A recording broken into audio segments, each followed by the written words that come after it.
Fabulously strong, lifted that title in Doha last October, a few months after the world cross-country title on that incredibly demanding circuit in Aarhus in Denmark back in the March. Well, the world record for 5,000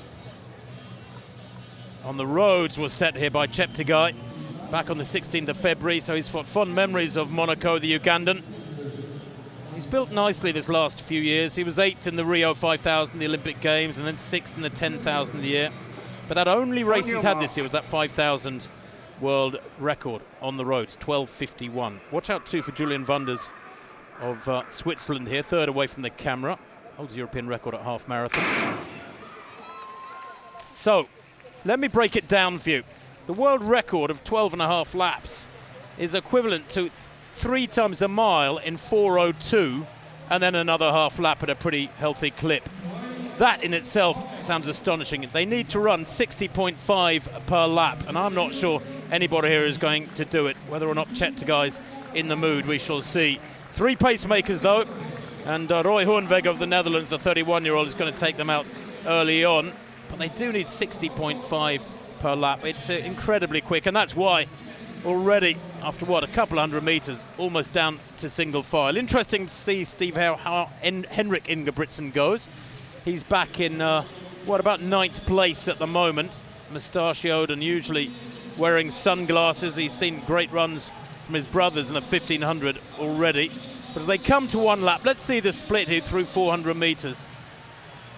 There, and it's around 60 flat. Goodness me, it's quick.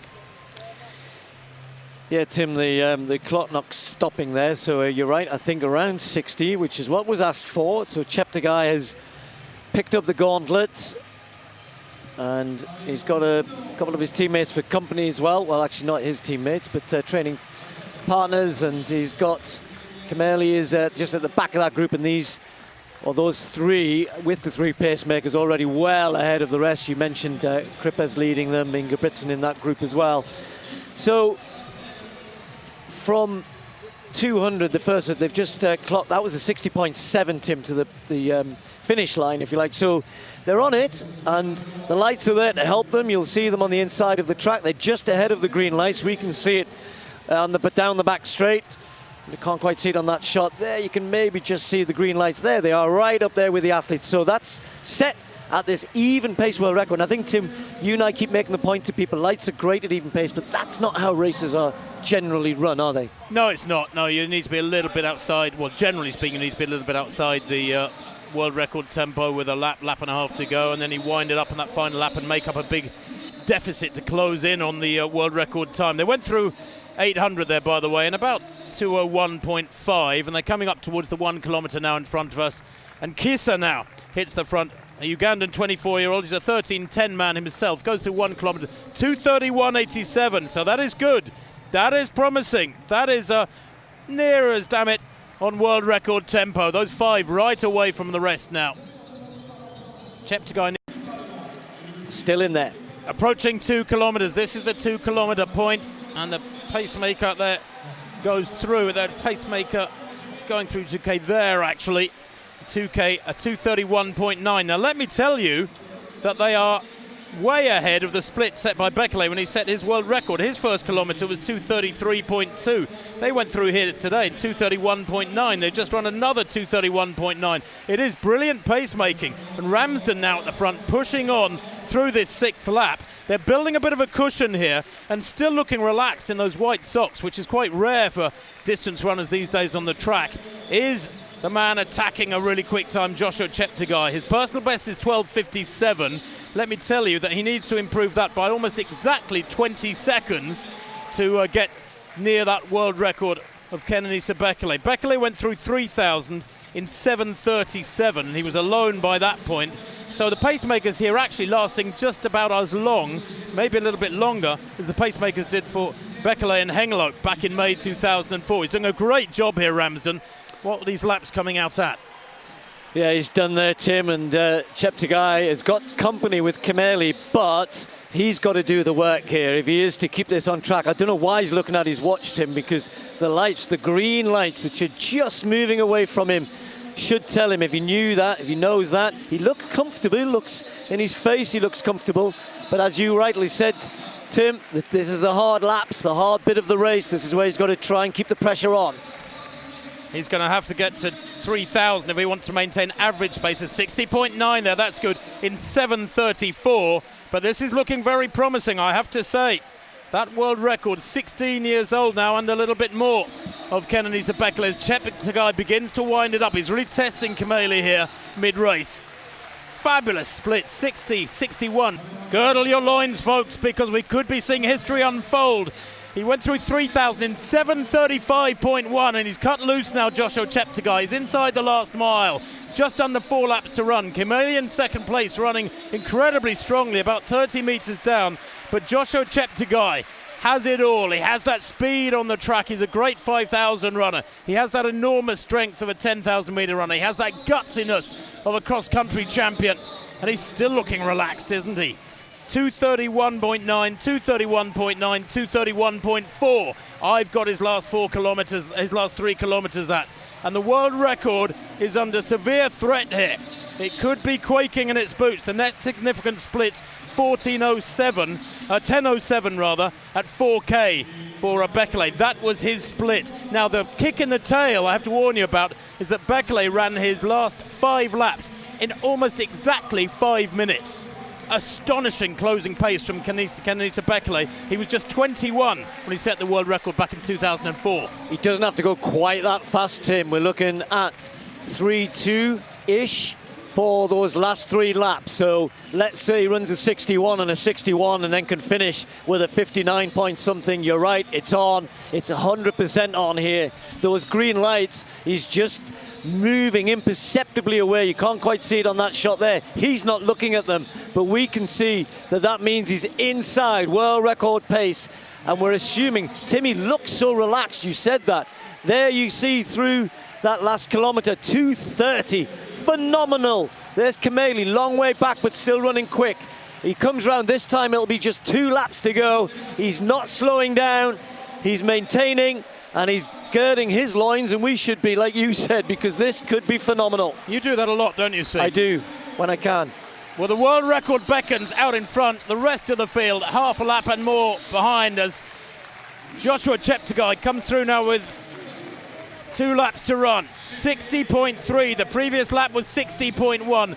This is unprecedented. I used the word Superman earlier on, perhaps a little bit early. This is superhuman running.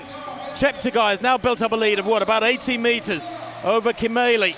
Back in second place, Nicholas Kimeli, who's a 12:57 performer, came 8th in the World Championships last year at the age of 20 in Doha. But he still looks so relaxed. A lap and a half to run. Goes through there in around 11:05. And he needs to cover his next 600 metres in about 92 seconds. And he's still glancing around. This is metronomic, machine-like running. Robotic running almost. He's so relaxed. He looks great, Tim. He's coming up to the bell. I think he's going to absolutely break this apart. He must do. He must have something left here. He looks too good. He looks too relaxed. He's away from the lights. He takes the bell now. The world record is on. 11:35 at the bell there, a 59.9. He's covered his last 3 laps in almost exactly 3 minutes. He's matching stride for stride the closing pace of kenenisa Bekele, but he set up this world record because he went out through the first half of the race and more, much quicker than the Ethiopian 16 years ago. Down the back straight, 250 metres to run, history in the making. Julian Wunders there with Switzerland, waving him on, is being lapped now, and hardly surprising. Great runners will be lapped by this man as he goes into the final 200 metres. Still looking strong, no panic, no sign of stress, not driving hard. He's got to hit the clock, hit the line in 12:37.35. Is he going to do it? Because he's tiring now. Down the home straight, surely it's going to be close. Watch the clock, 10 seconds to go. He's got about 50 metres to run, and he's still driving for the line. At last he grimaces and looks mortal. But there, 12:35.37. The world record has been broken by almost exactly 2 seconds. And he's still smiling. He's still in good shape. This fella, well, probably deserves the name Superman beside his own Joshua Cheptegei of Uganda, more than anybody in the history of distance running in the modern era. That was astonishing. I said before the race he needed to run 3 times a mile in 4:02 and then some change for that last half lap. Well, he's just run 3 times a mile in about 4:01. That is just hard to comprehend. What a performance, Tim, and I love the way he did it. We've talked a lot about paces changing and picking up. That was almost an even-paced world record. His fastest lap, there was no big surge at the end, 59.64. Most of the other laps were within a second or so of that. 60.7, 60.6, 60.4, couple of 61s in there, just lap after lap after lap, and then he set himself up. He was tired at the end. He has every right to be tired. What a run, a world record on a night of nights here. And Cheptegei said he was going to do it, and he has. And you've got to really admire him for doing that. When people announce they're going to run fast and then come and do it, hats off to him. 12:51 for Kimeli, a massive personal best in second place. But that is the story of the night. Surely the story of this bizarre athletic summer of 2020. He went through 3,000 in 7:35, began to ease away from a brave Kimeli there. But Nicholas Kimeli of Kenya couldn't hold him back over those final laps. And coming home, as you said, Steve, 59.64, just adding together his last 4 laps. He ran them about one stride outside 4 minutes. And his last 5 laps, in fact, almost identical against the clock to those of kenenisa bekele, but he built up that big cushion early on, and that was the key to it. He was aggressive, didn't rely upon his closing speed. He ran metronomically, very even pace throughout. Fabulous stuff. And the other thing I love about him, he remembered to stop his watch as he crossed the line, just in case something went wrong with electronic timing. Oh, don't get me started on that. Marathon runners holding their hands up in front of their faces, they break the tape because they want to stop their own watch. Oh, yeah, you're entitled to look in pain but smile. It's a wonderful, rich pain that you can be proud of.